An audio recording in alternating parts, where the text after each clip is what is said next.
So I wanted to thank you for doing this interview, and I was wondering if you could share your name and how you are involved in the BMT process. My name's Audrey Crum, and my husband Mike Crum has been diagnosed with AML, acute myeloid leukemia. And through the process of chemo treatments to kill the cancer, he was a candidate for bone marrow transplant, a stem cell transplant. Okay. And I know this must be very hard on you as a caregiver. And are you his sole supporter, basically, as far as his caregiver and taking care of him? Yeah, I'm his caregiver. We have a backup. Our daughter, if I got sick and had to do something else, she could step in for a little bit. Okay. And what do you feel has been like some of the hardest things or even the most rewarding things that you've gone through in this process? I guess the hardest thing is just not knowing quite what the future holds, not knowing how to plan, how long. Some things have been surprising, how fast they happen, some things slow, how it happens, and information that we get doesn't always seem to be there when we really want it. So that's been hard. I like to plan, so I like to know what to expect. And you shared with me that you had a different insurance than I have, and so that's been a big challenge for you. We've spent hours and hours on the phone between my husband and Mike and I, talking to the insurance companies and trying to iron out how to make sure that they're giving the pre-authorizations or where he's supposed to get his care and why they aren't covering things and why they do. Between the different drugs that could be prescribed, there's been a lot of changes because the insurance won't cover some things and they cost thousands and thousands of dollars a month. So we have to make changes in the drugs. And I know one thing that you shared with me previously was about the app that you use on your phone to look. It's an app that you can look for meds for the best prices. Yeah, we use drugs. GoodRx. We use GoodRx. And we started using that because we realized there are going to be a lot more prescriptions involved in this process.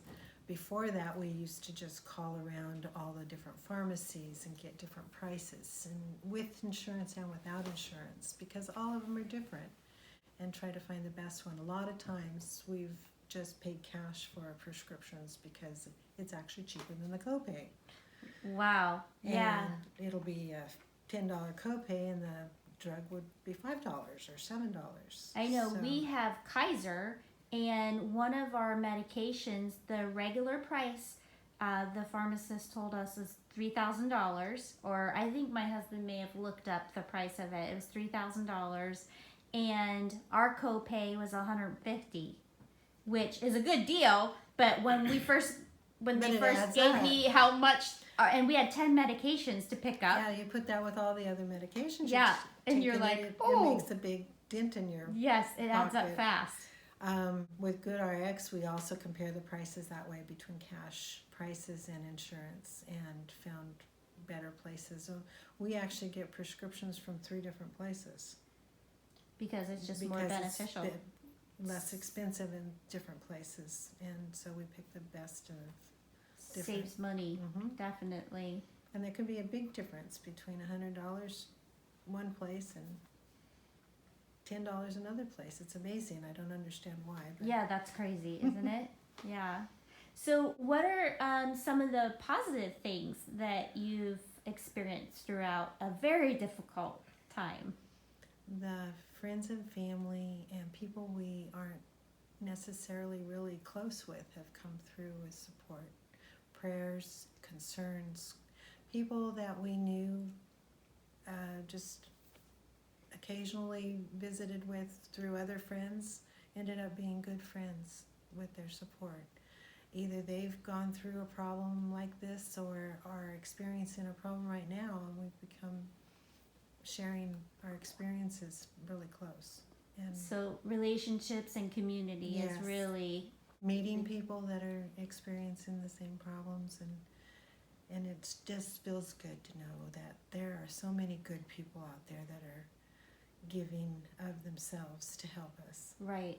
And I know for me, when I started meeting other people, other caregivers or other patients that are going through this, that it was helpful for me to know, okay, you really aren't alone, because I had never been through anything like this before in my life. So every single step was so different than what I was used to, and I found that was just so comforting to Yes. I would get online and watch different videos and blogs of people who were sharing their experiences, and it really helped me get through some of the medical experiences that we had to go through. Yeah. Okay. Even the physician, we had one physician offer to pray for us, and that was really surprising. There always seemed to be very fast in their wanting to take care of business and then move to the next patient.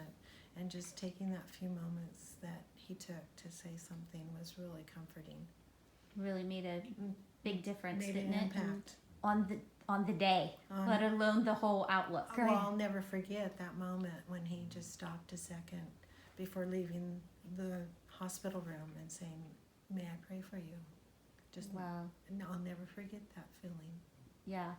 And I've even stepped outside when my husband was sleeping, when they had the chaplains come around, and they're like, would he like to, speak to someone or pray with someone? And I said, well, he's sleeping, but I'll take you up on it. And I would go outside, or we'd go to the chapel, where it's just nice to have someone there that cares. And they don't have a particular interest, they don't even know you, but Yep.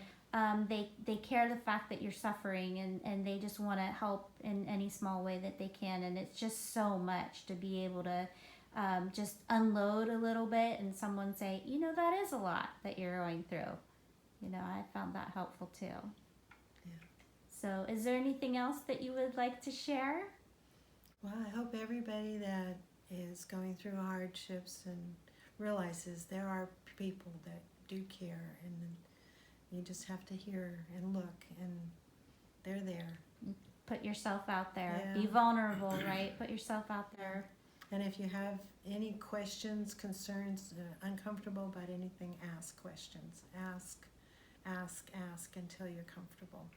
I think that's a great point. Doctors, nurses, family, friends, you need help, ask. Just tell people that you need help with something, understanding something, or just ask.